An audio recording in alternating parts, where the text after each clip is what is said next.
keluar kenyataan, kita ada ranking daripada RSF, kita ada perbincangan-perbincangan mengenai di mana tahap kemerdekaan media kita. Dan kita cakap pasal kemerdekaan media, tapi pada masa sama dunia media dah berubah. Apa yang kita cakap pada tahun 80-an beza pada 90-an, beza pada awal 2000 dan sekarang amat beza. Sebab itu saya ingat dalam benda ni kita nak ketengahkan perkara-perkara yang agak baru.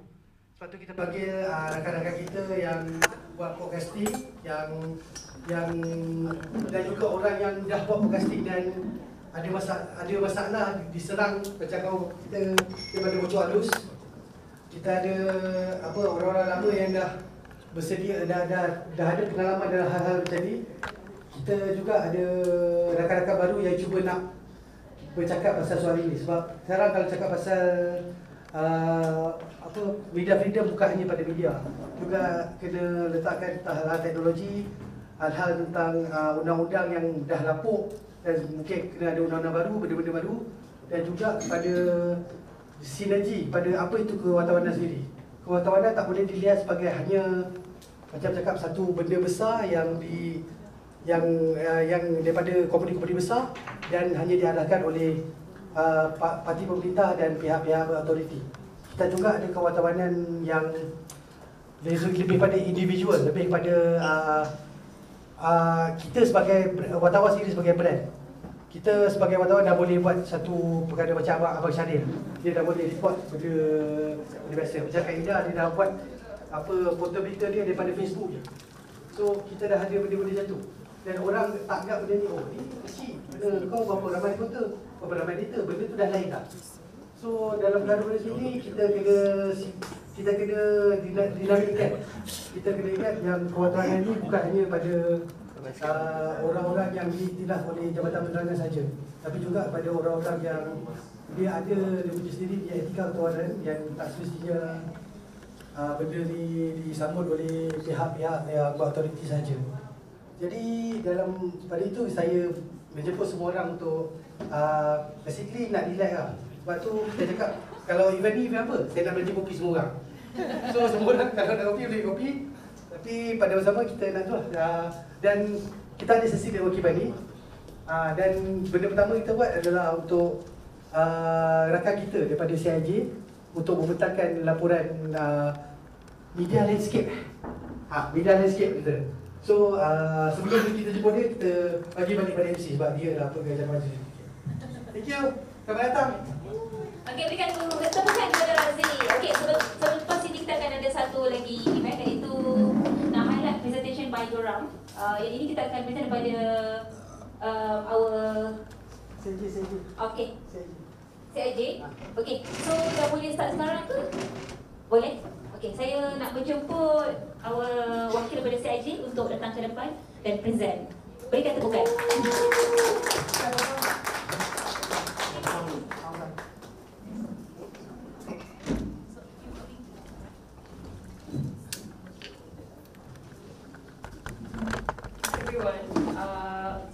Good morning. Sorry, it's still morning.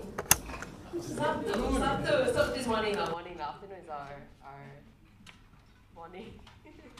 Hi. Yeah. So I'm Cynthia. I'm from CIJ.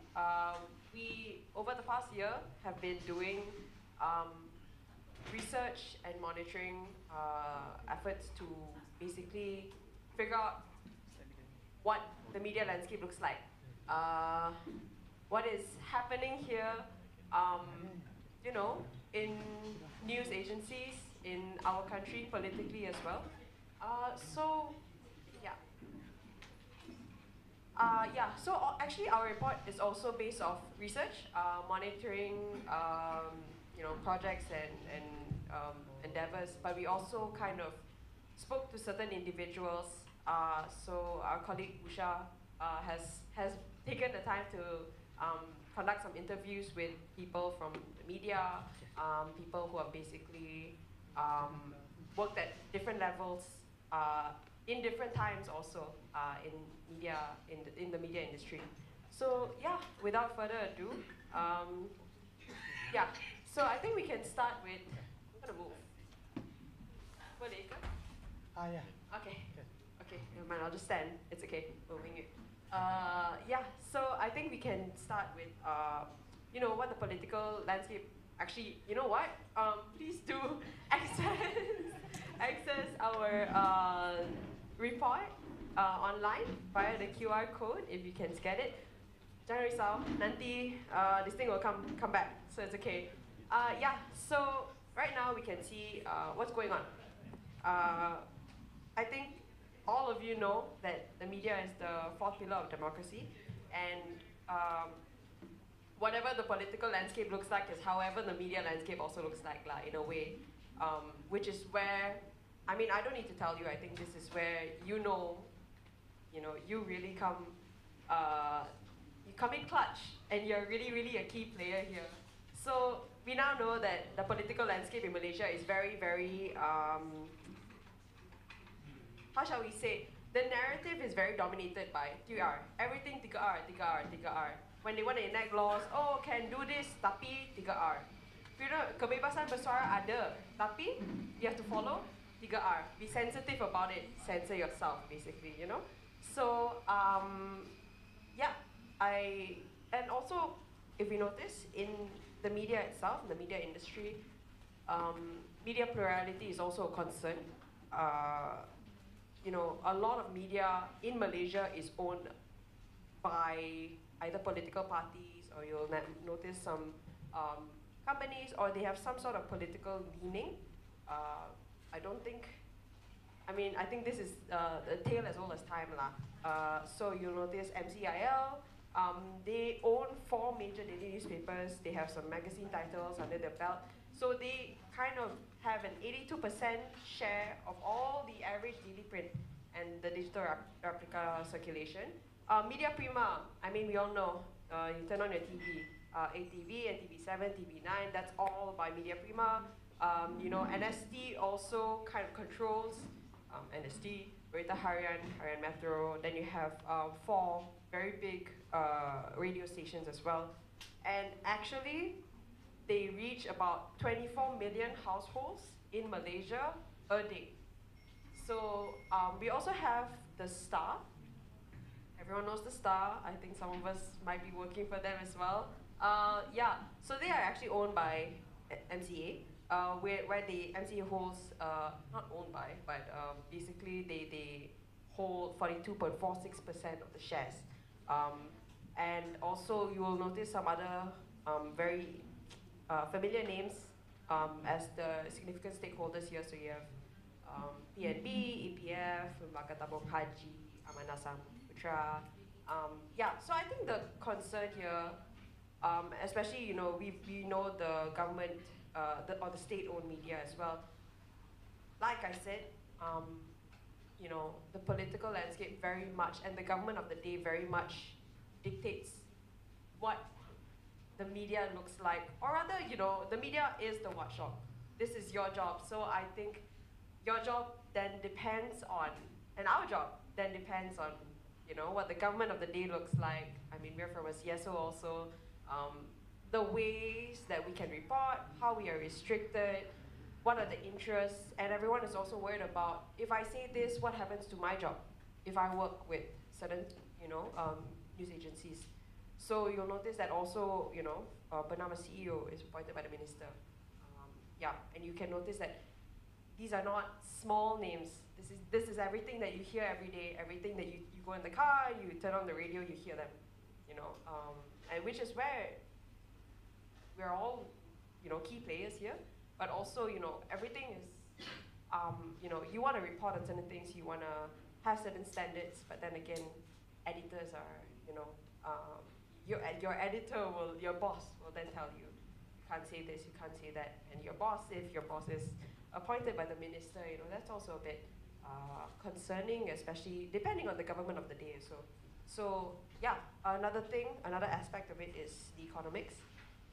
In recent years, actually no, in the past year itself, we have noted quite a very concerning trend of, yes, I think everyone has been talking about this for a while now. Job security is an issue. You know, we've noticed that the shift from traditional media to digital media is, it does provide several, shall we say, it's a new challenge. It's a new challenge, and a lot of it takes a toll on your revenue generation. You know, the profits that many of these agencies, even the big names, Star, Astro as well, you know, everyone cites difficulties in kind of adapting to this new format of revenue generation. Yeah. So what does this mean for journalists on the ground? People start losing their jobs. If you see the next slide, we have, you know, instances of layoffs, restructuring processes, and people suffer lah. People and their families are the ones who in the end kena lah.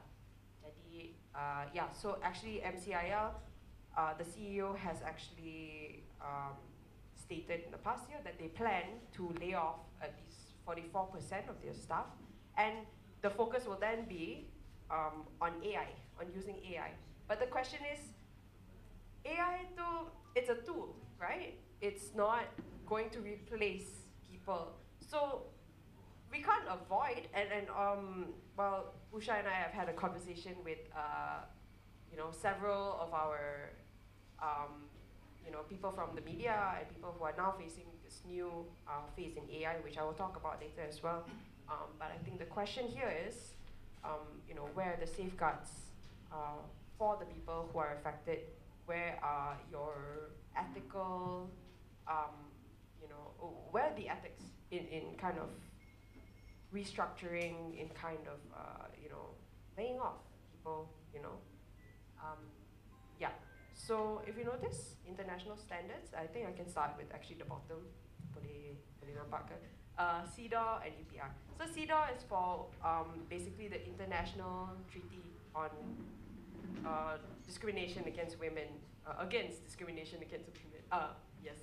And so we had that, Malaysia was reviewed by the UN last year. We also had the UPR, Universal Periodic Review, last year. So CIJ and some of our friends have been, we've been involved in basically lobbying for media reforms, media freedom reforms, you know, legal reforms also.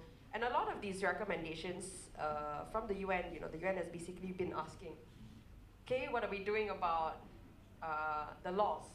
You know, how free are the journalists to report on certain aspects from a women's rights perspective?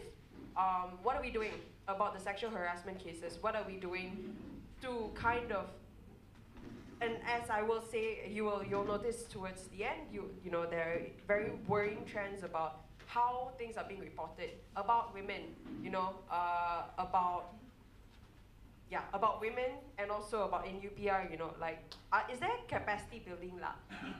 We've been told by some of the people that we've interviewed during our, you know, research for this report, they cakap, when money is low, the first thing to go is trainings. Your capacity building is out. So where is the focus, you know, on your journalists lah? It's also career progression, but it's also ethics. You know, the people, we are reporting about real people here, and these are the people, you know, like in suicide, ethical suicide guidelines and all that, like where's the adherence to all of this standards? Also, yeah, RSF ranking, tadi Razi dah cakap, but we basically gone up, syukurlah, we've gone up from 107 to 88th place. But I think RSF has also mentioned, right, the concern lah, who's owning the media? Is it really free? Or another question is the world just getting worse so we look better? We don't know. Actually, we know, and that's why, hence the report. And also we have the Freedom on the Net 2024 report, which is online, you know, also on the online space.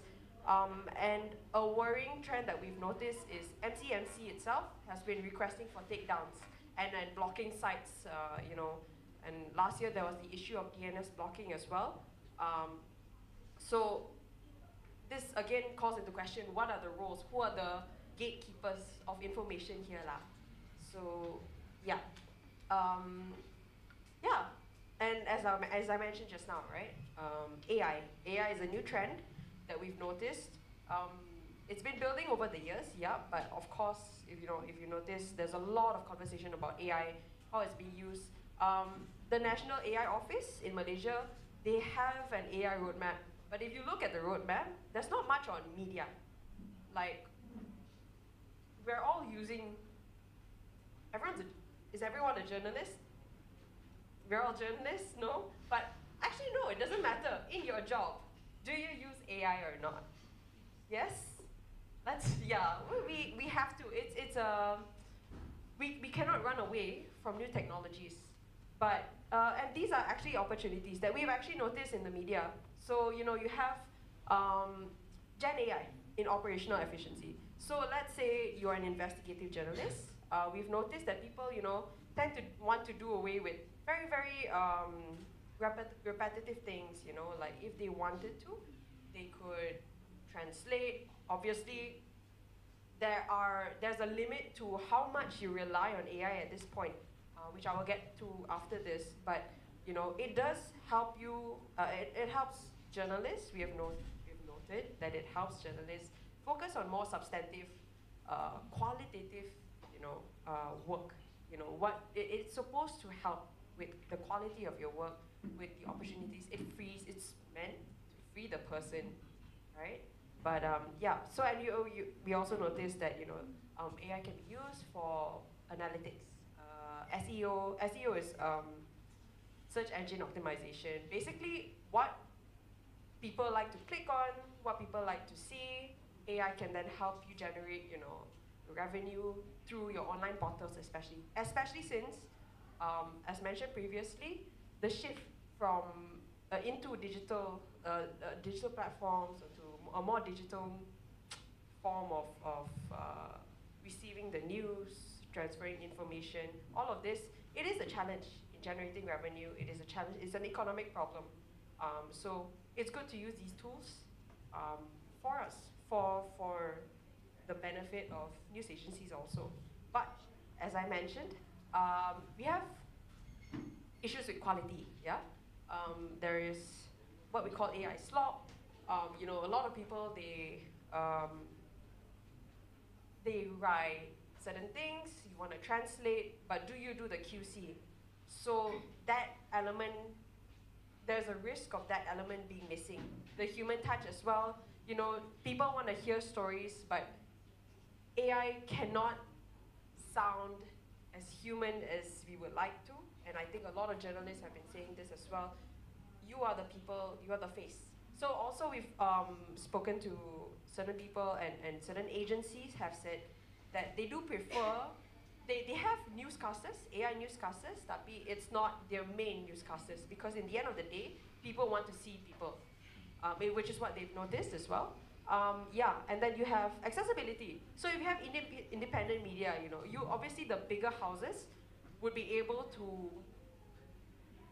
afford capacity building. They will be able to afford, even like access to all these apps or to like AI, to basically knowing how to use this. But if you are an independent media house, or if you are just one journalist, if you just want to, and we have also community media. So where, again, where does the power lie? Where does the narrative lie? With the people who can afford it. And also the people, so accessibility is another thing. Accessibility is also just kind of what, even as journalists, are we getting the capacity building that we need, to be able to use this properly as well? And also there's another issue on algorithms. So a lot of this, left unchecked, we have an issue where your 3R narratives come up again because it's popular, because it's sensationalized. Your reporting, your unethical reporting, suicide reporting lah, gender, things on women, how they are being portrayed on the media, sexist words, buzzwords, are they being checked? Or are they just creating an echo chamber? And every other narrative gets, basically sounded out loud. There is a bigger narrative, and the focus is always going to be there. So where are the checks here? Yeah. And also, of course, job security, job sustainability. Inevitably, I think we will be shifting into this new thing. But where are the ethics behind it? What are you doing about your restructuring processes again? What are you doing about, the payments that you're giving people? A lot of, especially, we take the case of NCIL or anyone, any other agency. Yes, there is a move towards AI, but why should that come at the cost, of leaving people unpaid for months, which are some of the worrying trends. And honestly, it's as difficult as this barrier is, we cannot forget lah. We cannot forget the people. We cannot forget the faces behind all of this work after all these years. Yeah. So you've noticed, these are some nice shifts. We've noticed Astro AWANI has started, Jiwa, and also Astro AWANI has started, basically emphasizing, on basically how we can use AI. Instead of being afraid of it, it is a tool. And how does that, fall into play with what it's actually for? Yeah? So I'll get to that. But yeah, so we've noticed Media Prima, they've basically moved to something more. An interesting case study is also the Star. If y'all remember, Dear Thelma is a column, basically an advice column from way back then. So now they're looking into basically reinstating that column. You know how everyone kind of rants to ChatGPT as like your therapist or something? So in a way, I suppose, using 39 years worth of Dear Thelma, their previous column, and all the basically the information that they've gathered. So they're looking now to explore how AI will be trained based on that set of information to then kind of have some sort of a chatbot that people can engage with online. We will be seated to see where it goes. Positives and the negatives, we have yet to see it, but these are some interesting trends that we've noticed. People are using AI. So you can't run away from it, I don't think. But, what are the principles here? Well, it has to be about the quality of your work, and it has to uphold the people, the journalists' lives, basically their work, and you still can't ignore the human element behind it. So, CIJ very strongly recommends that we have labor protections here always, and your AI governance frameworks. As I mentioned, your algorithm, kan? So you are stuck in an echo chamber, but the narratives have to be diversified lah. And also, again, capacity building, accessibility. All of us should have the chance, and actually it is our right to have access to this kind of information. Yeah? And also, it shouldn't fall in the hands of one party. If you want to enact laws about digital safety online, why should it be only in the government's hands? It should be all our responsibilities. It should be in the media's hands as well, because you have to be independent. You cannot be dictated by one power or one voice. That completely defeats the purpose of, having your own voice and diversifying media. Yeah? Okay, so with that being said, like I mentioned, you all have the right to information. So some good news is Malaysia, the government has been committed to having a right to information bill, and this is meant to make to make it a more transparent process lah for all of us, especially this comes in handy for requests for information. You cannot just slap the Official Secrets Act on it and say nope, can't say this. It's official secret. It's an official secret. It's an official secret. So this is where the right to information bill, which now there is a pro-time committee being established. So yes, there's really a a genuine push for this, which we find very encouraging. And we have also the Media Council, which I think maybe we've heard of. So they did table the bill last year, and it was passed in the Dewan Rakyat. And then in February, they also passed it in the Dewan Negara. So it's launched. We have CIJ, some members of GERAMM has been part of the pro tem committee as well in establishing the Media Council, and also just kind of drafting the bill also. So yeah, so but the Media Council has some concerns which we will highlight, which is, you know, there are certain provisions. So number one, your foreign funding, it still has to go through the minister's approval. So in the end of the day, your guard is still the minister in this aspect. And funding is, as you know, very important. Who holds the money is a very important question. But at the same time, you have to get it from somewhere, and you have to find ways to make sure that it's as independent as possible. So where is the clarity on how it's going to go down, basically. And also, there is still the requirement for 2 government reps. They have said that it should be at least from the media lah. Tapi, you know, it's not clear yet. It's not set in stone. And in the bill itself, it still says government representatives. So what is the point of having an independent media council? It's supposed to be by the media, for the media, tapi it's a bit of a worry. And also, you know, they have not confirmed who the founding members of the council are yet. And also, last but not least, which we'll get into soon, is there are no legislative reforms yet. You know, so they're still upholding certain problematic legislations. So what is the point of having a media council in the first place when they are still bound by these laws? So we have currently the Code of Ethics for Journalists, which is by Japan. So it's supposed to outline ethics for journalists, for how you kind of report for the media. But the problem is, they did not consult CSOs, they didn't consult the media. It's just by the government. So it's basically the government saying, nah, ambil, you know, all these ethics, this is how you should function, which is basically, you know, it's the government way, which is a bit dangerous, especially given that the government of the day can change at any time. And as I mentioned just now, right, no legislative reforms. So yeah, we have still this array of wonderful laws that we have.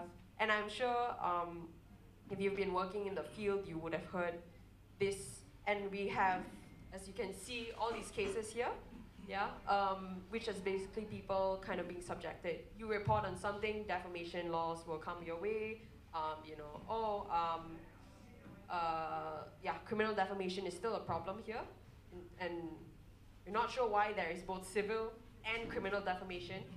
We also have now an emphasis on the Communications and Multimedia Act, which is a CMA, which I will go to later. The Sedition Act also, weaponizing 3R all the time. Yeah, and also, like I mentioned, the Official Secrets Act just now, which is basically, it's there for a reason, I'm sure. But why is the reason always no? I just don't want to talk about it, you know? We also have the Whistleblower Protection Act, which really, really needs amending, because when journalists say something, they should be protected. They are legitimately reporting, so they are not protected under this act. Why? Yes, so another thing is, yeah, your Printing Presses and Publications Act, which is a new trend. It's not a new trend, it's been there for forever. But right now, recently, we have some worrying amendments. So there's some buzz about it.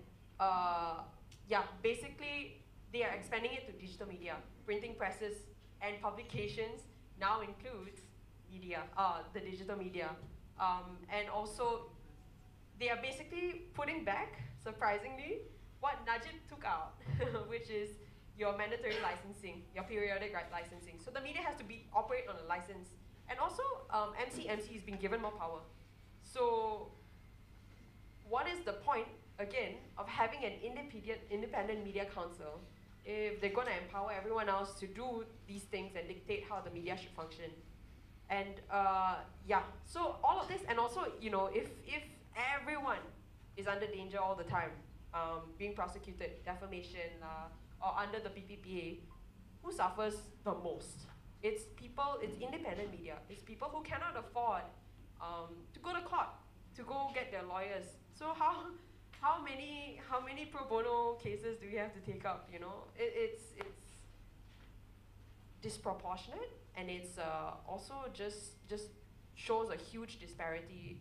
And obviously, you won't go after the rich people for defamation. You would go after the people who are trying to do right and are actually not able to defend themselves. That's the target. Those are the frequent targets. And we are standing in Gerakan Budaya right now, right? So as you can see, Gerakan Budaya has been called into question, it's been raided, has been visited. So, you know, this very place that we stand in is proof that at any time, the law can come after us when it's really meant to safeguard fundamental human rights, as enshrined by Article 10 of the Federal Constitution also. We also have the CMA, which there are some amendments here. So basically, to sum it up, not only the police can come and investigate you. Basically, you have your sections 211, 213. You know, they use words, you know, intention to annoy, or any other vague provisions. What does that mean? You know, it's the definition is not specific enough. So when they come after journalists or anyone, human rights defenders, people who speak up, basically, when they come after them, they can use and interpret the provisions any which way they want. It's basically a blanket tool. And so there is now a licensing regime. So service providers now have to be accountable for what the users put on their platforms. So that is double censorship. If I own Facebook and people are, you know, I could be penalized for what they put, like what people are posting, then obviously I'm going to be way, way stricter, right? And freedom of expression is just not going to be a thing anymore. And yeah, so MCMC is now given, again, more power to access your data. And also, the fines have increased by 900%. Yeah, and again, that's another question, right? Who is getting these fines? Siapa yang kena?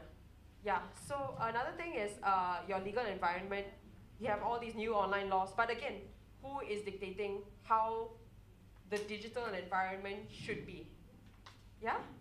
So is there an independent oversight body, to say, no, you're ignoring this voice, you're only applying these rules for certain people and not the rest? Yeah?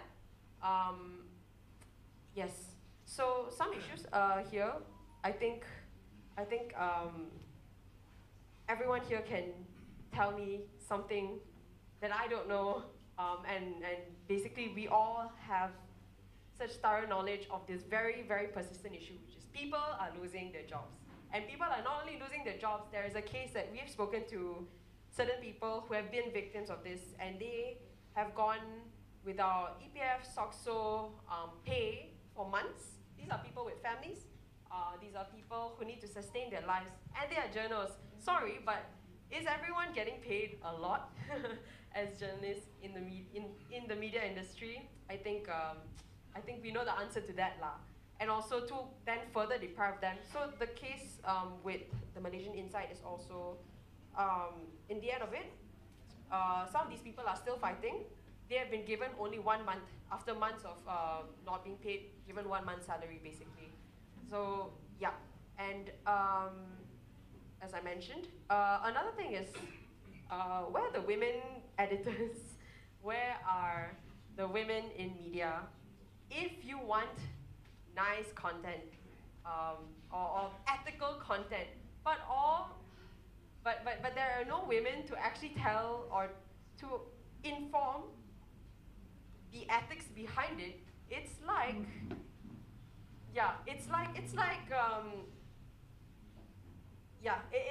disproportionate. There's a disparity here.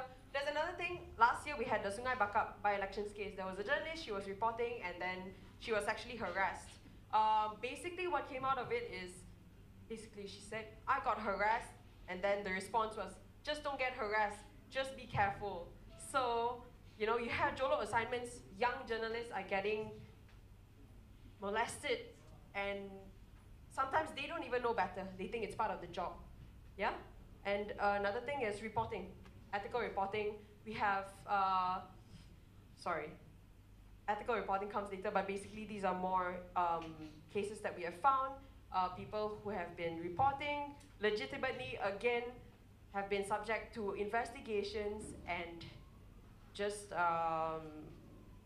impositions on their way of functioning as well. Yeah. So again, how are people reporting? You're using sensationalized articles. You're saying really, really terrible things. There's also suicide reporting. The words that you use, I mean, imagine this, imagine someone's child being reported about here online. So the ethics are really not there, and we're really, really hoping that with the Media Council, at least there will be a consolidated set of guidelines, code of ethics for these people as well. Yeah, and also on refugee and migrants, what is the narrative being put out there? Why are the words pendatang still being said, honestly? So our recommendations are, obviously, the first thing is going to go is your repressive laws. You have to strengthen the independence, and what basically the Media Council can do. You know, we need funding mechanisms, we need to start having more conversations on how we're moving forward, and also ethical journalism guidelines. Yeah, and thank you everyone. I think this I've already mentioned, but thank you so much.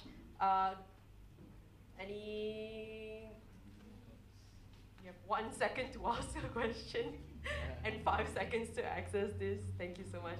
We can answer questions if you'd like later. Thank you. Okay, berikan tepukan pada our wakil CIJ. Okay, seterusnya, thank you so much.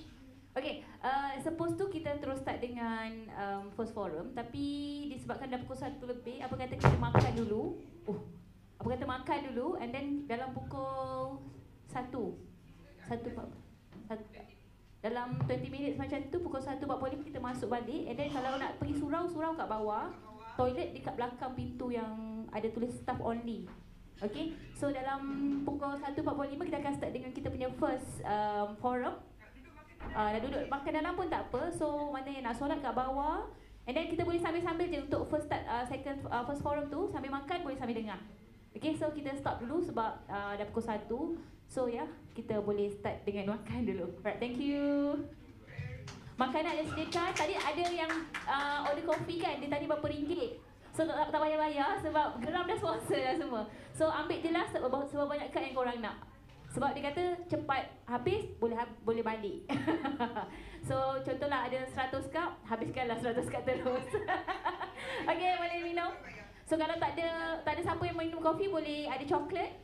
And then nak mild dengan tu, dia ada latte caramel and juga latte